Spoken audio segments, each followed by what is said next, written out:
This episode of Around the Layout is powered by Rapido Trains. Buying Rapido Trains will make you happy. Rapido's going back to the 90s for the return of the Mac. HD 70 Macs in both HO and N scale in variations you've never seen before. Whether it's coal or racks, you need a Rapido 70 Mac. Check out all of the details at rapidotrains.com. When it's time to buy your Rapido trains, there's no place better than Spring Creek Model Trains. Right now, ATLP listeners can take 5% off in-stock, regularly priced Rapido Trains products on their website through May 31st. Use code ATLPSPRING26 at checkout at springcreekmodeltrains.com. When I was trusted with the work of North America's top modelers, I entrusted Model Train Box. Flying halfway around the world to Australia, I needed absolute confidence that those models would arrive safe, and they did. Model Train Box proved that it's secure, durable, and built for modelers who care about every detail. Learn more or order yours today at modeltrainbox.com and transport your models with confidence. ATLP Extra is our monthly newsletter delivered right to your inbox each month. Sign up for free at atlpextra.com.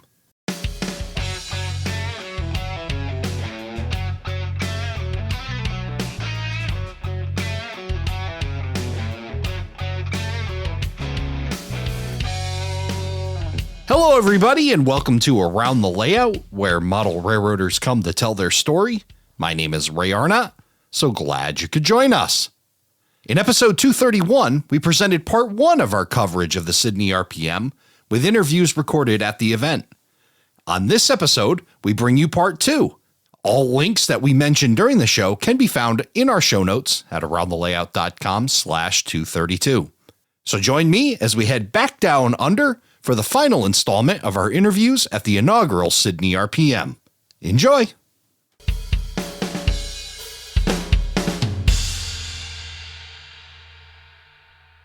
Well, now we got a guy who I saw his layout, and I've got a long plane ride where I'm going to pull out a notebook and start scribbling some ideas, because after seeing his, I got a lot. We got Cameron Stait with us here. Cameron, good to see you again, my friend. Yeah, hi, Ray. Thanks for having me on.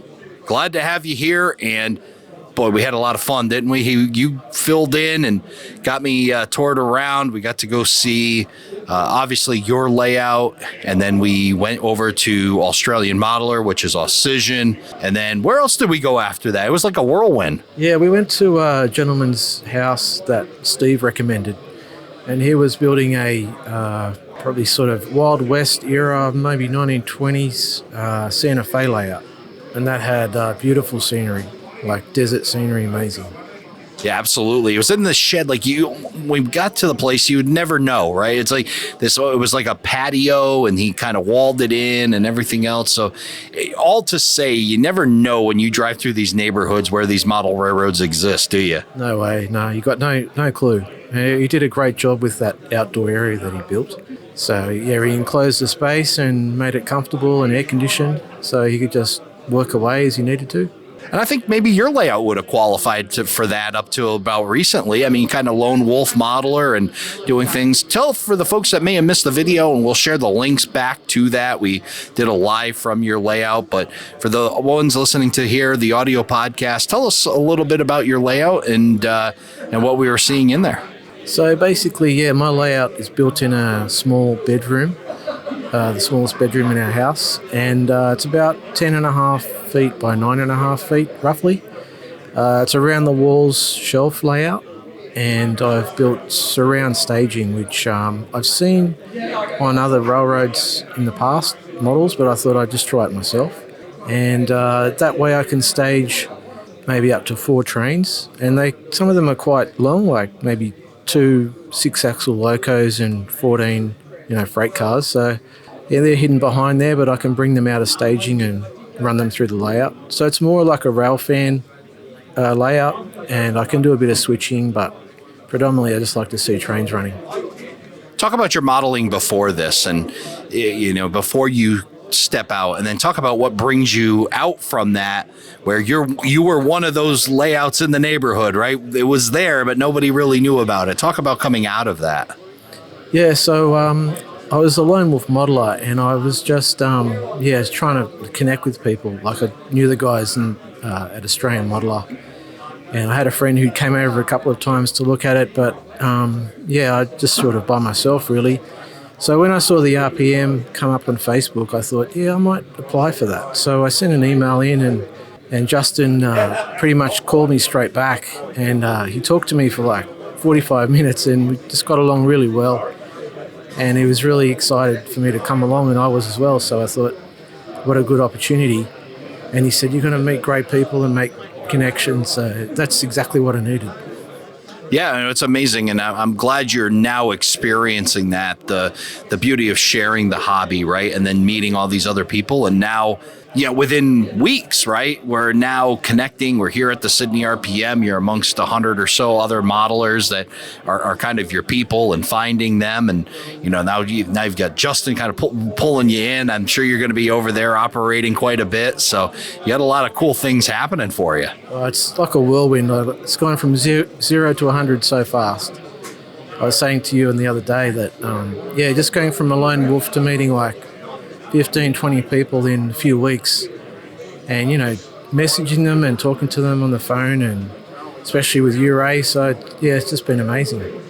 Awesome stuff, and very inspirational layout that you have. And again, we'll share the video link in our show notes around thelayout.com. Cameron, tell me, you've been now about half a day, maybe a little bit longer here at the Sydney RPM. You've seen all these models. You've talked to the folks. You've seen the clinics. What's on your mind as when you're heading back home from the Sydney RPM back to your layout? What's on your mind, and what are you thinking about? Well, it's just like I met at least 4 people I've never known today just at this event. So, let alone the people that I've been introduced by Justin. So, for me, it's like making connections and just seeing the quality of models on display and what people do. And it's such a mix. It's Australian prototype, American prototype, it's even British prototype, all different gauges and scales, and there's dioramas and structures, and it's really good to see what people have been building. It's the first event here, and I think it's going to be pretty popular. One thing that was really cool about the time I got to spend here in Australia is to be able to do some traveling and some sightseeing. And what was also part of that was Steve Pettit mentioned we went over to Robertson Station. That's the area that you're modeling. So I got to see the station on the prototype. And we walked in and we found an open gate and got to walk down the platform. But then I went over your place, and then you've got it real. You love that prototype modeling. You've already knew that, but now you get to share it with so many people. That's just got to be a thrill for you. Well, it's been amazing, and I've had just people come up to me today at the event and gone, "Hey, Cameron, I've seen your layout on Ray's podcast. It looks amazing." So for that to happen for me is like, just blows my mind. Like, it's so cool. It's just, as I say, it's just gone, so fast for me, but it's just like reality now. And so I've connected with these people, and I talk to Ray in the chat group regularly each week, and I'm connecting with people in different states of Australia and other parts of the world. So I think it's about coming together and, meeting like-minded hobbyists, and it's been excellent. Another shameless plug for the operating crew. You can join at aroundthelayout.com/crew. And Cameron has done that. We've been able to connect with so many amazing modelers from around the globe there.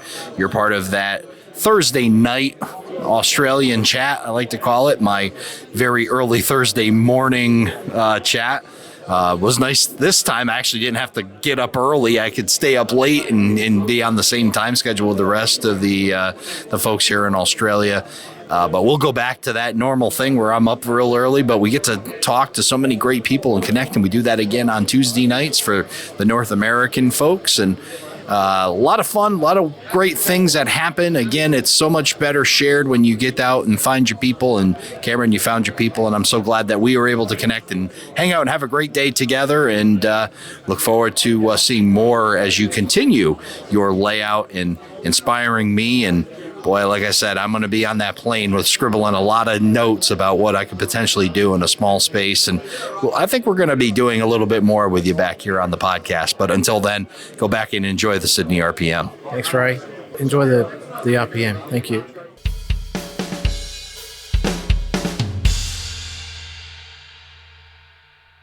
One of the awesome things that happens at an RPM is you leave and then you want to go do things that are RPM-like. And, of course, you need a vendor here so you can grab the things you need to go do that. And we have one here with Jarryd Langford. Jarryd, glad you could join me. Yeah, thanks, Ray. Cheers. Tell us a little bit about what you're doing here and what your role is in the hobby. Yeah, so I'm the owner of Buck and Bull Model Trains. We specialise in DCC for N-scale primarily, but we also retail sort of a wide range of decoders, stay alive speakers, all the bits and pieces needed for DCC of really actually all scales. Yeah. Awesome stuff. And what are some of the things you start to come to an RPM? Now, is this your first RPM that you've attended? Yeah, this is the first ever RPM I've been a part of. Yep. But I'm sure you've been to other exhibits here in Australia. Tell us what you're seeing as a difference. Yeah, the big difference is at the normal sort of exhibitions or shows we have here in Australia, we don't really have this whole thing of models on display on the tables. It's really just not a thing. It's basically just layouts and traders is all that is at the shows. Having the models on display is really great. It's something, it's helping people to see what people have been working on, how to maybe raise the bar of the standard of their own models, and everyone's just talking, standing around, talking, looking at the models, enjoying them, and just this format as well is it's a lot easier to have conversations with people in the room and meet new people and things like that. Yeah. As you're doing DCC installations and you sell the DCC components, talk about some of the conversations that you're having here at the Sydney RPM with the event attendees. Yeah, it's been everything from sort of basic functions of how decoders work, different things like that. I built some sound projects myself, so I've had a few really in-depth, like way more in-depth than I'd have at a normal train show, discussions about how sound projects are built with, sort of exchanging ideas on how to build sound projects with other people that also build sound projects. We've been talking about really complex functionalities of how decoders work as well. It's been great. Yeah. Kind of an advanced level, isn't it? Absolutely, yeah. Sometimes we get to scratch on the surface of that at train shows, but we've been able to really go quite deep here and have a really good discussion about that really technical stuff. Yeah. So in business for yourself, doing the DCC install, selling DCC stuff, do you find time to model for yourself? Sometimes. In some occasional quiet moments, yes. I enjoy modelling the New South Wales railways in the sort of steam to diesel transition period, and steam is my real favourite thing. So, and that's in N scale as well, which is quite a sort of a rarer thing here in Australia. There's very little what we call, ready to run equipment, stuff made in China. It's a lot of kit-based stuff now, a lot of 3D printed-based stuff, modifying Japanese steam locomotive mechanisms from Tomix and Kato, a lot of that kind of stuff. I've also got a little bit of interest in sort of ultra-modern railways here as well, so here in New South Wales. Excellent. Now, have you had a chance to get out and see the models yourself? A little bit, yep. I saw a really nice N-scale 35 class steam locomotive. It's a nice example of a New South Wales passenger steam locomotive that a colleague, also a customer of mine, has built. So that was great to see. But yeah, lots of other models of all different scales, prototypes to see, which have been really great to see. Yep. Awesome stuff. Tell us where we can find more about your business.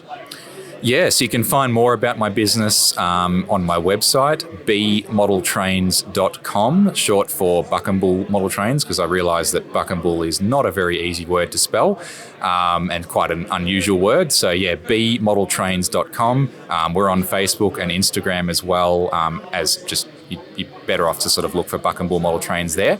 And I think that's about the only places you can find us. Maybe on this podcast now too. There you go. You definitely can find it here on the podcast, and we'll share links in our show notes at roundlayout.com. And that's why I keep saying your business, because I would just absolutely botch that, but I do like that. B Model Trains. Definitely check that out. Again, we'll share the link in our show notes. Jarryd, I want to let you get back to the Sydney RPM and getting out there and seeing those models, because I know you're busy. You got yourself behind a table and you got yourself out here free, so we'll give you a little bit more time to get out there and enjoy the event. Yep. Thanks, Ray, for the chat.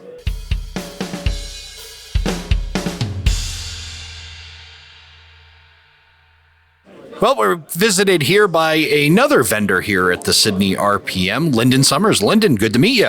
Good to meet you, Ray. How are you? I'm doing awesome. It's always great to be amongst our people here, model railroaders here at the Sydney RPM. And you're here to promote your business and show and bring some product that helps these folks get that flywheel turning or keep that flywheel turning and give them the stuff they need. Talk about your business. Okay, so my business is Lyndon's Trains. I manufacture 3D printed and polyurethane kits, which kind of fills a bit of a void in the market. I tend to focus on niche items that larger manufacturers won't touch because it's not worth mass manufacturing out of China to do these sort of things. So it's a case of finding drawings, photos, all the little bits and pieces of these niche wagons that existed, and then turning them into some sort of product people can take home and put on their trains. So another awesome cottage industry. I have an affinity for cottage industry and hanging a shingle out there and offering your services. Talk about how that all began. Yeah, that was fun. I was building a little, it was actually a shunting locomotive used down in the Jollymont rail yards in Victoria for pushing electric stock through the wash dock. And I built one and went, oh, look, I might just make a mould of this and see what happens and see if I could make something a bit stronger than the styrene master itself. And someone saw it and said, oh, can I have one? And it was a case of, oh, yeah, okay. And then someone else saw their one and said, can I have one? And from that point on, it was a case of, everyone wants one. And in the end, I don't know how many of those units I actually sold, but then it was the next thing and then the next thing, and it just escalated from there. And then I got invited to my first exhibition, and I got cleaned out of all the stock that I'd produced. And from that point on, I just, kept going. And that was 20 years ago. And now I've got I think I've got over 150 products I produce myself.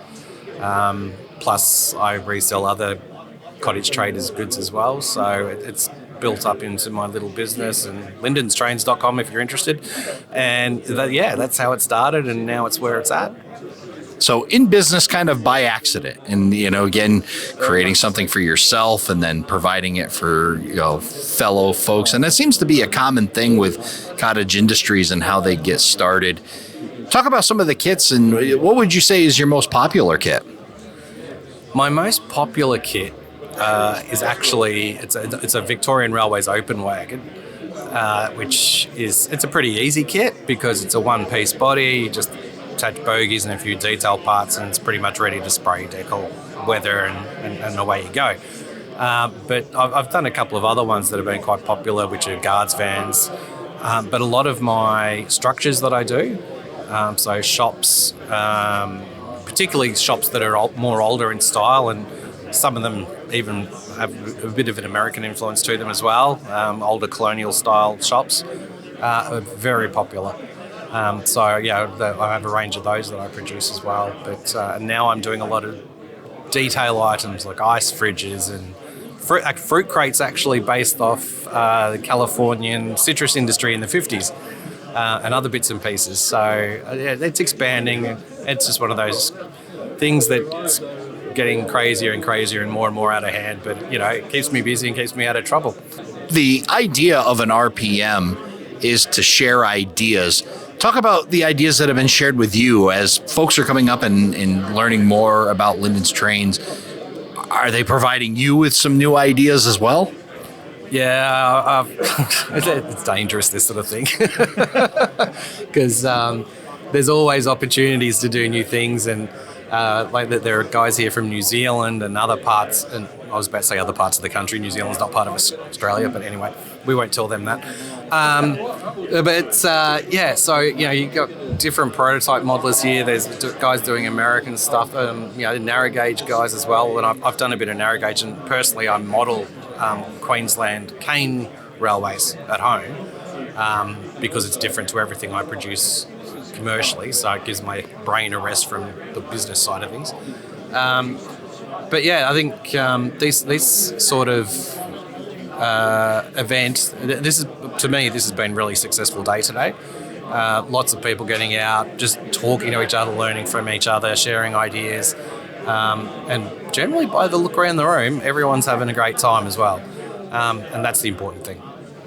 Now, you had mentioned that prior to us talking here about a similar event in Melbourne and now one up in Sydney. It must be nice to see the network growing. Yeah, so the Melbourne event's called the Prototype Modelers Forum, run by the Victorian Model Railway Society, and that's been running for a few years, and it's a similar event to this, but a little bit different.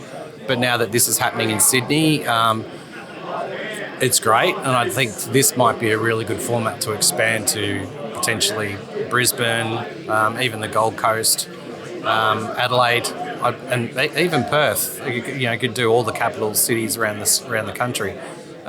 It seems to be one of those things where it's not a huge commitment because it's only one day, but you get to go out and share your models and share things with friends, meet new people, make new friends, talk about all the stuff we enjoy. Everyone's here with a common interest. So yeah, I think it's definitely got potential for more. Yeah, I think it's awesome that we got a network building, and the more that you can connect, and myself being from the United States and coming here to Australia, I'm just blown away. I mean, just how global this hobby really is, and to see how strong Australian modeling is. It's quite a thing here. Yeah, look, Australian modelling, especially over probably the last 25 years, has really taken off when sort of the first ready-to-run models came to market. It was very kit-based, so there was much more of a leaning towards British and American prototype, but now Australian modelling's just come forward leaps and bounds, and there's there's at least a dozen, I think, ready-to-run manufacturers here now. Producing models all the time. So the choice for the modeler is insane. It's become one of those things that's just unbelievable. But, there's still pockets of people doing other stuff here and there, which is good to see. So, I mean, there's a giant O-scale, G-scale mallard over there. There's all sorts of weird things going around. But I would say, the future for the hobby is good. N-scale is really taking off here as well, Australian N-scale. It's kind of where the HO market was maybe 20 years ago. So we've now got 2 or 3 ready-to-run manufacturers doing Australian N-scale. But in terms of the hobby as a global thing, you can't underestimate how popular it is. I think it's one of those hobbies that people all over the world, people love to come and see it. And it keeps a whole lot of people enthused and busy in their basements or garages or wherever they get the chance to do it, and it's just fun. Do you see any other opportunities for voids to be filled for Australian modeling? Yeah, look, I think there's still plenty to go for the Australian market. There's still half the country that probably hasn't been covered by Ready to Run, but that's because the market's probably too small still. It's the Australian population's on the eastern seaboard, and so that's where the majority of the market is. And Australia's got a very eclectic mix of state government railways with different gauges and all sorts of crazy things. So South Australia and Western Australia is probably still a little bit left out, and same with Tasmania. But I think there's still we've got ready-to-run locomotives and rolling stock and such, but we still don't have a huge range of accessories to go with the layouts you want to build and that sort of stuff. There's plenty of kits, but there's not a lot of easily accessible stuff that you might, like you've got all these injection model Walthers kits in the US and that sort of stuff. That hasn't happened here yet. So that will happen, but again, it takes one person to do it, and then the ball starts to roll, and then someone else goes, I can do it, and all of a sudden you've got the whole thing happening, and you wind up with this massive, what would you call it? Snowball. I'm surprised you say snowball. Doesn't snow here in Sydney. Awesome stuff coming from Lyndon Summers, lyndonstrains.com. So awesome to have you here. We're going to give you over to your table. I'm sure there's a lot of awesome RPMers that are looking to check out your goods and get their project started. So thank you so much for joining me. Thanks very much, Ryan. Thanks for coming over.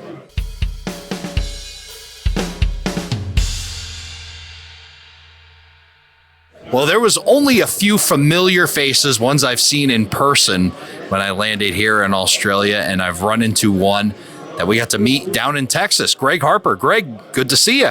Yeah, it's great to be seen, Ray. Funny places you get to see all the same faces all around the world. Yeah, what a small community we're growing here. Absolutely. Let's talk about the last time I saw you and met you in person. That was at David Hyde's layout down in Texas, and we got to operate that.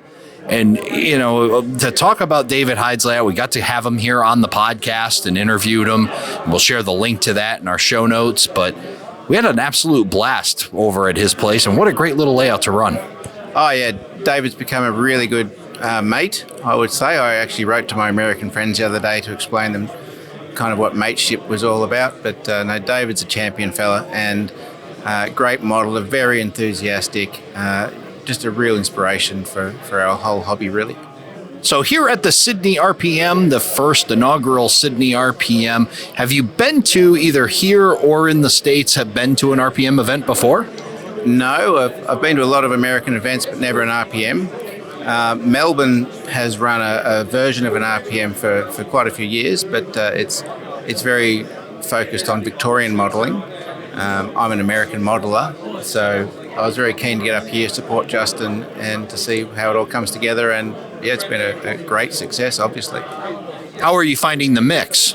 It is. I mean, Australia, you're probably finding this yourself, that it's a really interesting mix of everything from Australian, US, British, some other weird things thrown in there as well. And of course, the Australian railway scene is interesting unto itself, with multiple track gauges and government versus private operators and all that kind of thing. I'm a bit of a novice really at the Australian prototype, but I enjoy learning about it, even though I'm an American modeller. You get a really interesting cross mix of people and skills and education when you come to these sort of events. I haven't been to this event before, but the different types of modelling that gets done, and they all come at it from different angles. So it's always something to pick up. Well, I pulled you out of a crowd that's standing around the table where Steve Pettit is doing his. He is definitely a celebrity at this RPM, very talented man with a lot to share with everybody. What's been your big takeaway so far? Yeah, well, you've got, as I was just saying to you before, model railroading royalty as far as Steve is concerned. And yet the little piece I picked up was talking to David North earlier about how to install brackets inside a roof section and get the spacing right. And he brought out the calipers. It was a really ridiculous kind of a skill to learn, but it's the little things that you come up against all the time. But yeah, talking around with the other people, there's always things that are happening over there with Gary rooming just now and talking about blends and colours and subtle hints, things like that. It's often things you don't expect to learn that come your way, I think. So with all this knowledge gained in the flywheel turning, tell us what it's going to be applied to. What are you working on? I'm working on a 1-to-1 scale structure right now. So I've been renovating a house for a while. That should come to a close in the next week. It's not the house I'm living in, so it's an investment house, but I was supposed to be building my own garage with attached studio for the models. That's what really has been put off for about a year now. So apart from that, I'm really just tinkering with my own models, building structures for other friends' layouts. It's a bit frustrating in all, but until I build the space, I just won't be able to expand my own little layout at all. Tell us what's going to go into that dream building. Well, it's as per my name badge here, Burlington Northern, 1971. So a real mixture of the hill roads in N scale, focusing on the Seattle and Cascade Mountains areas of Washington State. That's what really gets my juices flowing, the whole Cascade Mountains, the waterfront, that kind of thing. It's really cool. What brought you to that prototype? Well, I've told this story a few times. It was a book I received as a Christmas present in 1977 from my parents, and it had a section on the Burlington Northern and its crossing of the Rockies and the Cascade Mountains, and I just thought green was a pretty cool colour, and F-45s in particular, and I just started running with that. It was about that time we were getting N-scale introduced into Australia, and I sold off my 00 gauge Hornby stuff, went N-scale, and first train was a Bachmann GP40 in Burlington Northern. Yeah. I'd like to talk about how N-Scale has evolved and come such a long way in that time. And you started in N-Scale quite a long time ago. Talk about what you're seeing from then and what you're seing now. It's quite amazing, isn't it? It is, and at the time I was modelling with my best friend, and he sort of fell out of the hobby, at university stage. End of last year, I came up here to the Roseville exhibition and dragged him out and said, "You got to come with me." So to say to him, almost 40 years later, this is where the hobby has come. And he's just looking around. He knew nothing about DCC, nothing about onboard sound. Certainly the concept of operations, he had no idea about. The modern scenery materials that we're using now, just the techniques were just, compared to the 1980s, it was really hard to take somebody and say, this is what's happened in 4 decades. But it was fun, and he's looking at retirement soon too, as sort of I will be in not so distant future. So, it's time to get him back in the hobby as well. But certainly, as you would know, operations has changed the hobby a lot in terms of giving it a much more directed focus, and a lot more fun, more gamesmanship. I think that's getting a lot of people excited, especially in Australia now, because we're sort of picking up on the US lead that's been occurring over the last 10 years or so. Yeah, it definitely is. When you give purpose to your railroad, when it actually does something, it really just changes the whole view of what the model railroad is and what it represents. And operations is certainly something that helps move it along. And of course, when you have events like this, where you have people coming together, the Sydney RPM has combined both the prototype modeling along with prototype operations. It's all coming together, like you said, into an amazing package and really moving the Australian modeling front forward. Yeah, and that's certainly the case. I'm a bit sad because I'm only here for the one day. I would love to be able to, now that I'm getting to know more Sydney people, get out and about as you have been in the last few days, and see some of their layouts and start participating with them. I was in Brisbane last year for the NMRA National, and that was great. Got a whole new host of friends up there, and a lot of action, a lot of energy coming out of there. And Sydney's the same. I mean, it's a much bigger, more spread out city, but amongst all those 5 million people, there's a good chunk of them are modelers, and it's always good to be around that energy. So I'm a roundabout, as you know, in terms of getting around not just the country but parts of the world, and it's wonderful to be able to find friendships and with similarly minded people all over the place, to be that kind of link between people who are out there but don't know that each other exists. And these obviously events are sort of bringing people together to achieve that aim. It is a global hobby for sure, and it proves it when a guy who I met in Texas, now we're seeing each other here in Australia, and I'm sure whether it's back in the United States or here in Australia, when our paths cross again, I'll be looking forward to that. Greg Harper, thank you so much for coming by and talking to us about your future layout, and we're looking forward to you having the time and energy to get that done. Yeah. No, thanks, Ray. It's been great seeing you again.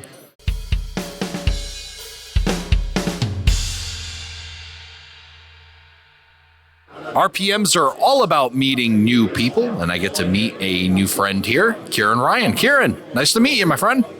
Hello, Ray. How are you? I'm doing awesome. Isn't it fun to be here amongst your people here at the Sydney RPM? It's pretty impressive. Justin's done a pretty good job organising this, and it seems to be good enough to annually run it. The way it's panning out today, it'll be even bigger next year. So tell me what brought you to the Sydney RPM? Well, I've been in the model railways for 30, 35 years, probably a little longer. When you get to this age, you forget how far back it goes. And I started doing HO modelling on a specific place in New South Wales as far as a model goes. And it's like going onto the internet. It just leaches out from one thing to another. And it was basically because of grain silos that I started modelling severely and started a business. Awesome. So tell me about this business that you started and what caused you to start this business. I was asked, I think it was 1990, I was asked by Bob Gallagher, who at the time was the GM of the Australian Model Railway magazine, to do an article on grain silos. And the reason he asked me is because I'd actually built one at Peak Hill out in the western part of New South Wales. It was, going through the traps of, okay, who's got the information for this thing? Where do I get the plans? And I was lucky enough to get involved with a guy by the name of John Hoban, who used to be Grain Corp's, no, not Grain Corp's, back then it was the Grain Handling Association in New South Wales, and they had the plans for all these buildings. And I thought, I've hit a gold mine here, absolute gold mine. So yeah, that's how it started. And it's just a matter of asking the right people the right questions to get what you want. That's all it comes down to.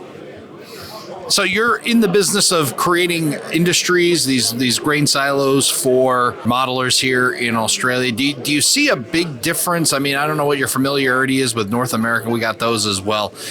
Do you see a big difference between the two? I wouldn't say a big difference. There's a lot of, structurally, they're different. Their industry seems to be, and I've kept an eye on it on Facebook. There is a guy I regularly watch, and they've got some interesting concepts that they do, mainly with farm grain sheds to start with, but they elevate to the big stuff later on. But yeah, it's basically it's the same thing, but it's just different structures, different methods, different applications.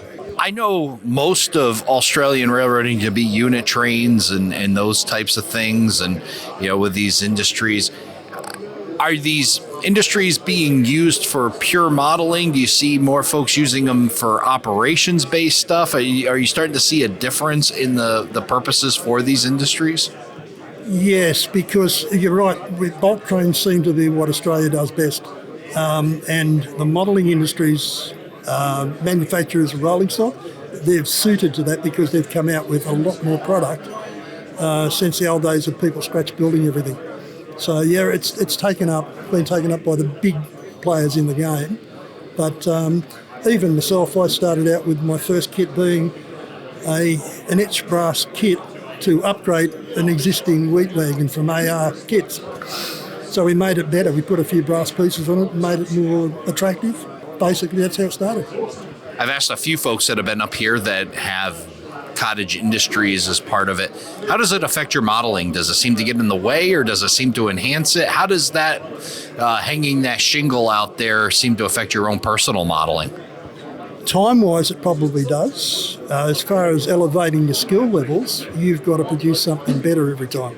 So if you're going to design an etch or a 3D printed product, you need to go through the rigours of doing it properly, otherwise it won't sell. You're cutting your own throat, so you've got to make it right.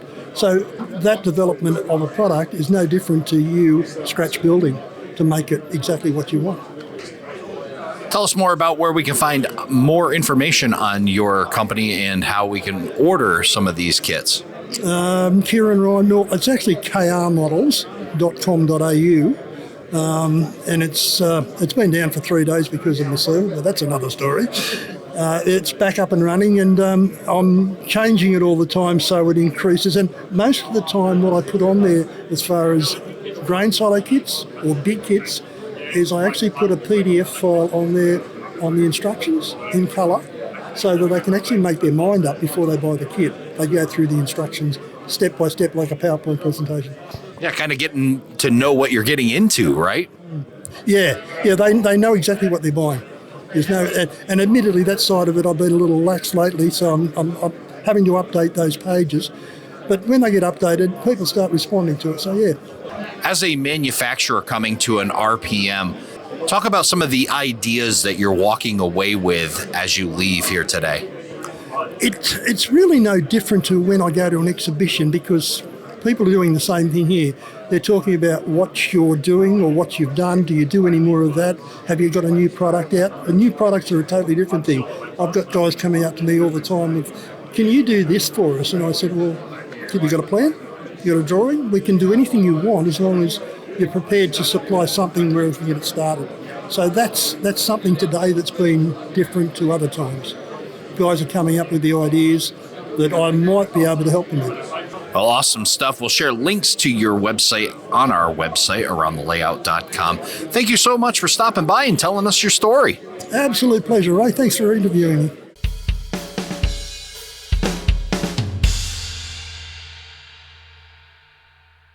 Well, I got a gentleman sitting in front of me who provided one of the coolest surprises of the entire trip, and it was during his operating session, and we're going to talk a bit about that and a little more, but we're not going to talk too much because we're going to have him on the podcast here very shortly to talk about some of this amazing stuff that I learned while I was at his layout. Aaron Stinson, great to see you, Aaron. Yeah, good to see you too, Ray. Great to meet in person. You've been one of the folks that's been in our Australian operating crew chat, and we share a lot of great information. You've given us kind of a visual tour before when we've been doing the chat, but now I got to see your layout in person. And then tell me what happened when I walked through the door to operate your layout. So I think up to this point, I've spent several months trying to kind of orchestrate various different bits and pieces. But I think I was in the layout room with you, and I heard in the distant background it was either Heath or Don on the radio, and I looked at your face and you're like, wait a second. But yeah, basically I conspired with Don and Heath to essentially be remote operators on my layout for the session while you were visiting, and thought I'd make it into a bit of a surprise for bit of a left field thing. So yeah, it's the greatest thing I think though is that we can show that extension of community. It doesn't matter where you are, you can still have an operating session with someone halfway across the world and still have a great time and be able to talk to them as if they're right there. Yeah, well, it was absolutely amazing, one, that you coordinated that entire thing, and we'll talk about that for a second. Talk about the process for coordinating that to get Don and Heath set up so that they could remote operate. And then you also had, help me out here, I know Tyler Meiklejohn was dispatching, Brendan Horton was also remote, and then you also had Jeff Cosgrove in the hole, right, in the Helix operating as well. I did. So it was a real kind of it was months ago that we started to kind of canvass who's going to be around for the RPM, and a bunch of the guys that come down from Queensland who most summers I'll be up there on holiday and I'll go and visit one of their layouts. So I thought I really want to return the favour and get them as both remote operators and just, a great bunch of guys up there that have been really hospitable and helping me visit other layouts up there, kind of return the favour and, show them what I've built here. So we kind of sussed out who was going to be there, and then at some point, I don't know how I got this thought, but I'm like, wouldn't it be cool if we could get someone from overseas? And then, I watch Heath stream on the regular, and I currently see you and him just kind of trading back and forth. And obviously, Don listened to the Talking Ops. That's definitely my favourite ones to listen to. So I thought, how can I get those guys involved? So basically, I reached out to Don and said, hey, I've got this idea. I'm not sure if it's going to work because I'm not sure if the latency is going to be, very good or whatever, but do you want to give it a crack? And said, yeah, we'll give it a go. So I think, both him and Heath, I kind of reached out to them separately.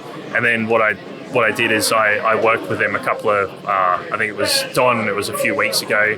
Heath, it was this week because, Heath, he's busy, he's got a bit on. And we basically kind of piloted it, made sure it was going to work. I have a kind of remote operators guide that it actually forced me to write that. So I can start to induct people a bit easier so they can understand the tech that they need. Because essentially they have they are handling passenger ops. And this whole thing kind of started with trying to make passenger ops a bit more engaging. So them as a remote operator, they have an overlay of the layout. They see the CATS panel, so they can kind of see where they are. They've got cameras, so they can see absolute locations as platforms. But then they also have a guards panel that allows them to ascertain what train they're on. They have to operate the doors, and it actually plays the sound in the browser for them. So we kind of tested it with the both of them. It kind of worked out really well. And then after that, I started to kind of figure, okay, I need to kind of work on the operating scheme a little bit because I have a real hard time saying no. So I had to figure out how am I going to accommodate 6 people. So my idea was I stuck Jeff in the Helix to be our remotely local operator, and that seemed to work out fairly well. He was more than happy to kind of just be stuck away in there. And I actually started to kind of then build out the train plan, and that took a little bit. And this week was just a blur. like the amount of time that I spent just tweaking things, trying to get things right. The session gremlins, they always come out. We had 2 point failures in 2 separate sessions, as you know, that's just how it happens. But yeah, like we managed to kind of orchestrate everything together, and then come 8 o'clock Friday morning, it was all kind of starting to come together, and off we went. And I'm glad it worked out the way it did. Like I think the amount of it's good to see that validation of that work and that focus has really kind of paid off, and that everyone had a good time. So yeah, it's great. Well, that's for sure. And I could have spent another hour there just operating. It was an absolute blast. And the fact that you had the forethought to bring Don and Heath really meant a lot to me. So that was really cool for you to do that. And then we had a great chat walking back from the Sydney Fish Market. We were just bouncing ideas, and just the passion that you have for what they call the play aspect of operations has been really cool. And to see it at your layout and hear you talk about it and just how many different ideas, and it's near endless as the technology has evolved to a point where all that information is available. The possibilities are just all there, aren't they?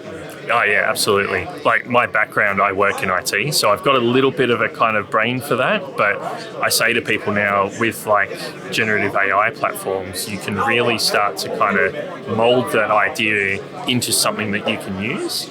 And yeah, definitely that kind of play element for me, it really started with just simple kind of unloading and loading screens, which was just a simple prompt to the agent to say, hey, create me a web page, I'm going to put it in JMRI, and I just want it to unload grain or unload flour. It was a simple timer. But then when I eventually get some downtime and I start, things occur to me, like when I'm driving in the car or something, I'm like, I should write that down, and then I'll go back, and then suddenly one evening I find myself like neck deep in trying to build some sort of tool or way that I can kind of bring that play element in.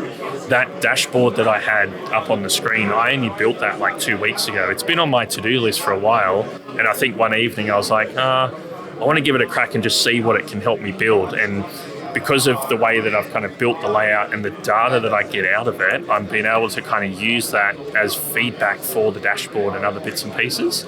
And for me, it's all about just adding those little bits of immersion where you can kind of see the wider purpose that you're trying to fit into when you're operating on the layout. And I really think that a lot of people actually can do this. It's not beyond the realms of possibility. You don't need to be a real technical whiz to get some really basic building block elements to be able to add that additional play aspect and that immersion. Now talk about demystifying it when it comes to the Sydney RPM. I know that you did a learning station here. Talk about what you were able to provide to those attending and be able to help them with some technology.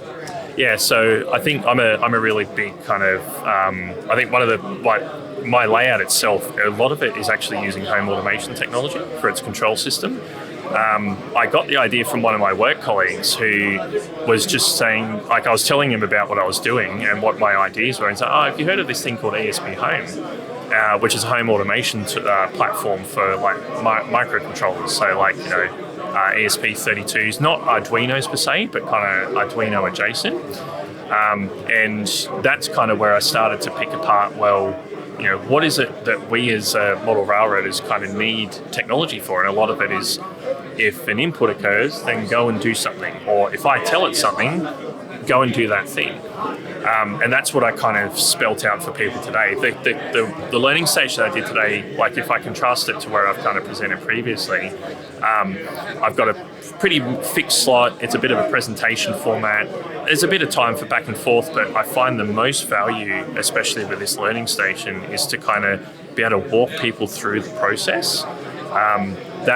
So you take the building blocks and just really start to layer up from the ground up, because if you get those fundamentals right and just show that it's not difficult to kind of start playing around, and it's a really easy venture to kind of get started in by basically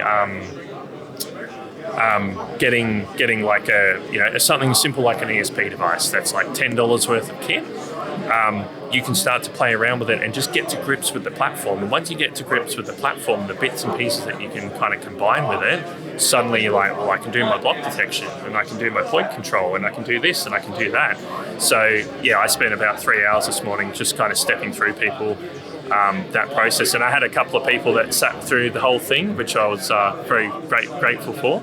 And we had a couple of people that kind of dropped in and out, and actually just had someone come to me before saying, the bit you were talking about around MQTT for messaging, that's given me some ideas, and we were talking more about it. So it's obviously starting to prompt people to come back to me or go and research themselves and figure out, well, how can I use that little nugget of information you gave me to how that might help in my own layout.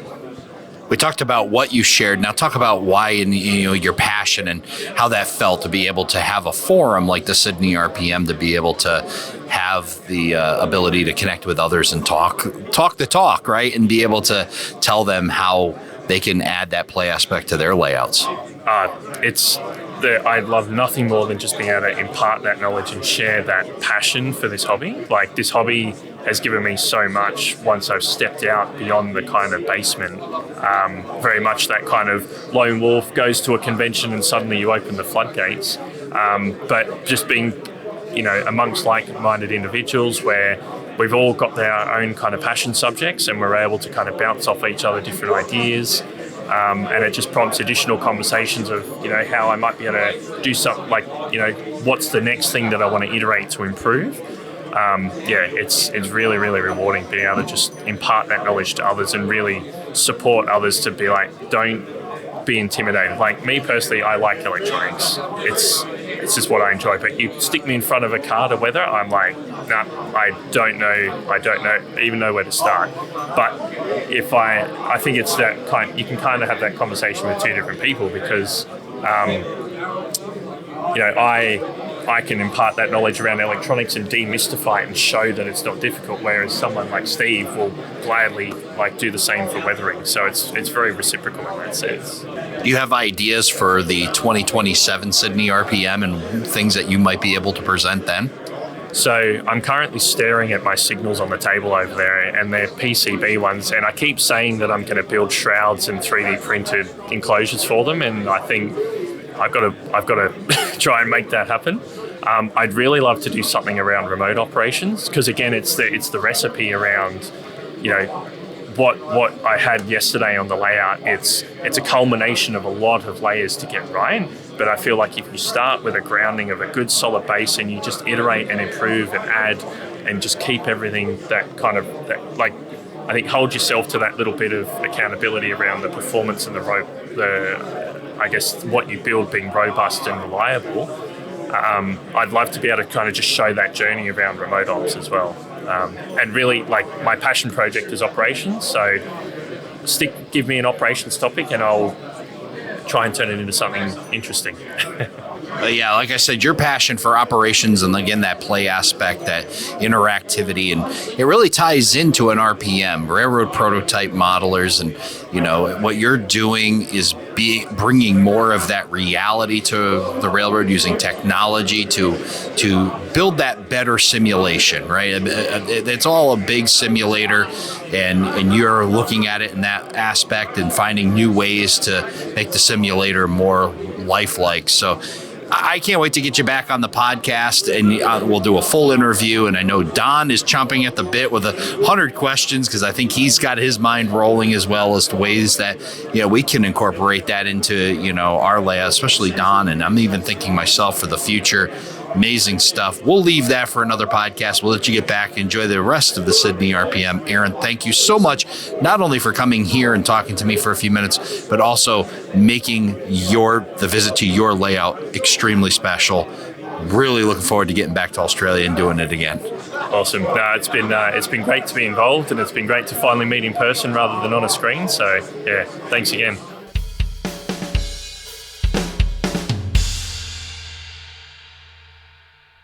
Well, last but not least, my escort for the week, the guy who kept me straight, helped me find my phone. We'll be telling that story at some point. All these things that kept me straight as we did this awesome week in Australia, the executive producer of Around the Layout podcast, Paul Cassar. Paul, great to be hanging out with you again. Thanks, Ray. It's been a great week. Like, we got to meet, which was really special. But the whole week, it's been busy. I've seen a lot, seen some fantastic layouts, and of course, today the Sydney RPM has just been a total success. And that's come really from the work that Justin Mitchell has done, but also what we learnt through Around the Layout podcast. And interviewing others around RPMs has really set the standard for us to replicate here in Sydney. Yeah, it's great to be the kind of the vehicle that's helped that. And all to be said, it's all about sharing the hobby. That's the end goal, right? That we've been able to, and it doesn't matter really even the medium, just the fact that this kind of thing happens and, to see something new on your side of the world. We've been having RPM events there, but now we've got this great event in your backyard, and I think it must have you all fired up because there's more of this coming, and it's only going to get better. We've had nothing but positive feedback and praise about today's RPM. It's obviously been missing here in Sydney, and I could probably say missing in Australia. That's where modelers are with modelers. And some of the modelling is all of it is just amazing to see. One of the highlights for me is I've been running a clinic on operations and operating a small shelf layout. The amount of interest that's generated of people seeing the detail of the shelf layout and seeing what you can do with a small space is really positive. And of course, having the proto throttle and allowing people to use it, it allows modelers to get a feel of what it's like to have a shelf layout and to operate using a proto throttle. So, and I think thirdly for me is the amount of people who have come up to you and myself praising Around the Layout podcast and how many people actually listen to it. That I didn't realise it was so far spread here in Sydney as well. So that really, all the hard work that you do and the little bit of work that I do on the podcast really makes it worthwhile. Oh yeah, it definitely is a lot of rewards again when you're with the people, but then it's all about hearing their stories too, and that's what's fun. And you talk about what you were up to and this tie-in between RPMs and operations now, and operations being part of that experience, that emulsification in the prototype. And you had the best of both worlds. Now you talk about the prototype, but then you were working on a switching layout built by Gary Rooming, and the scenery and the operation, it must have been a blast to be. I almost want to go play with it before it gets given away because an awesome opportunity, and I hope Gary is going to be able to share a bit about how he did that, and we'll get that out to folks. But what an awesome time, and I'm sure you had a blast doing that. Look, it's been amazing, and Gary's an amazing modeler who is able to use basic materials and build structures and build a layout at a reasonably lower cost. One of the things he's done is he's hidden the switches to operate them under a container, under a truck. People just can't believe that. It's giving them ideas on what they can do on their own layout. And if I believe anything, is that operations seems to be exploding in the hobby. Whereas before there was a lot of concentration on building the layout, doing scenery, but operations never seemed to get the attention that it deserves. But I think that's changed. And I think people are seeing the advantages of building a layout that's actually operational as well. Well, all of that being tied in here, an amazing thing. We're sitting up on the stage here at the Sydney RPM. We got a nice little look out at all the people. Look at all the conversations that are going on, and just imagine all the information being shared, the passion, a lot of flywheels turning coming out of here. For you personally, does this got your flywheel turning? What's on your mind when you're thinking about the Riverbelt line and when you go back to it? Well, for me, there's a couple of things. One is the work of seeing the weathered models and all the models here. It gives you those juices to want to do more. So that's one thing. I think the second thing for me is we're looking at Fremo and looking at maybe having a Sydney division or Australian division of Fremo operators, and we can build the RPM to actually include Fremo in the future. And to me, I'm excited about that as well. I think the RPM is one of a number of stages that we can build alongside it to give modelers who attend further experience. One thing I can say, it's only going to grow in popularity.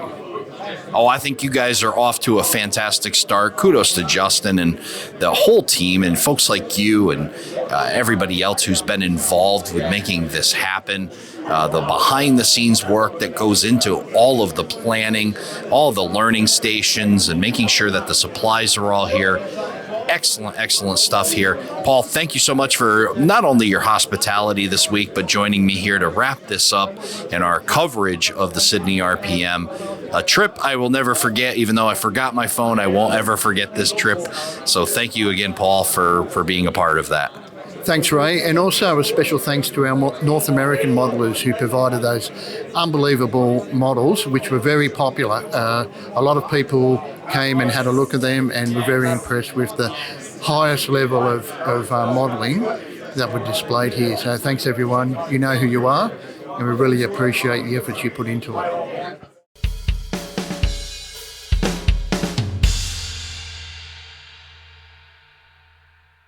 All right, now that we're back on our own separate hemispheres, I'm rejoined by the coordinator of the Sydney RPM, Justin Mitchell. Justin, it's amazing just how fast a few weeks have gone by since the Sydney RPM. Oh, not wrong. It's gone so quick. I mean, it's good to take a breath, but it feels like a lot more than 2 weeks ago. But the energy is still at a high level in Sydney about the RPMs. So that's great. Yeah, so I know that you had done an excellent job, and I was wildly impressed by the amount of feedback you got from the Sydney RPM, and you had cards that you had passed out and got quite a stack back. What was the overall take from the Sydney RPM for the attendees? Yeah, that's right. So I handed out a little over 40 feedback forms. They're pretty simple. It was mainly around what did I do well for RPM, and what could I do better? And overwhelmingly, people loved the event. They're really excited about the diversity of models and the quality of models. The other feedback was more space for models, please. So I think that's a good problem to have. And I look forward to having more tables next time. But also they talked about it being a friendly event. They said it was different. They said they want to come again. And they really enjoyed the learning stations too. We had a mixture of, creative talents like weathering and scenery. And we also had a lot of stuff around the electrical or digital side of the hobby. And people said that was great and they want to do more. So they had a lot of ideas of their own. But for me as an organizer, just getting so much feedback was really positive that people were engaged. And the ones that I witnessed, there was quite a few folks that were willing to step up. Not only they request a specific topic, but there was quite a few volunteers as well willing to take this next step and actually present at the next RPM as well. Yeah, that's right. I mean, I spoke to some of the modelers during the event, and they explained to me how they did things. And I thought, gee, this guy's a top modeler. He's really at the leading edge. And a lot of those guys put forward that they're very happy to volunteer for learning stations. And I said, well, what sort of subjects would you want to do? And people are volunteering for scratch building, storing structures. They're volunteering to build kits or scratch build rolling stock. Lots of suggestions on backdrops and DCC and programming CVs. So there's a lot of people that want to come back again and they want to make their contribution as well. Yeah, so good to see so many people encouraged to not only attend an RPM, but then become a part of an RPM. And I know one of the other things that you were able to do with the Sydney RPM was dispel this concept that the Sydney RPM was really going to be New South Wales-based railroading. And in reality, it was not. It was a real wild, diverse amount of railroading from around the globe. Yeah, absolutely. And that was very pleasing that it wasn't prototype specific. The diversity from the attendees was incredible. We had a number of European prototypes modelled. We had American, we had Australian, we had New Zealand. And speaking to the attendees afterwards, I know there's one guy at least who's scratch building and modelling Brazilian railways. He is born in Brazil, lives in Australia now. And people are coming up, oh, can I bring this next time? Can I bring that? And we said, yeah, all modelling is welcome. And, the mixture of not only the prototypes but the scales, that was fantastic, especially if you have a 1 to 24 scale next to an N scale. I mean, that was great to see. So everyone appreciated the diversity and the way that the models were mixed and not just separated. I think if you go down the path of separating prototypes, you're sort of maybe 2 steps away from being a prototype snob, and there was none of that at all.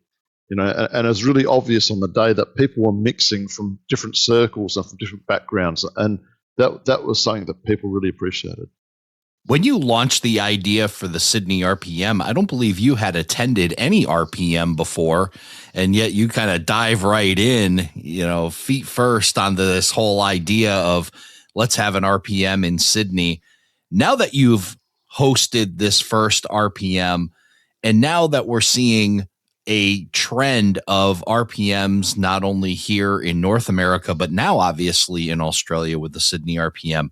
From your take, what makes this RPM model work? Well, for me, it's really the energy and connections from the people that chose to attend. There was so many friendships made face to face. A lot of modelers follow other modelers on Facebook or Instagram, and they haven't really met face to face. So I think the face to face connection was really fantastic. So, these sort of virtual friendships or virtual connections were made in a physical space. So that was really fantastic, and people traveled from so far and wide and made an effort to come along. So it meant that this is something that modelers feel like they need or they feel like they can benefit from. So, I definitely want to give a big shout out to people that traveled and made the effort to bring their precious models with them. A lot of people put extra effort into the way they presented their models and displayed them. So that was really good. But for me, overall, I'd say connection and collaboration was what made it special. And I've heard you say before, the models bring you somewhere, but the people keep bringing you back. And that was an overwhelming feedback. I've had so many lovely emails and messages and phone calls from people saying, I want to come again, I had a great time, I met this person, or I learnt something. So, there's nothing like being face to face.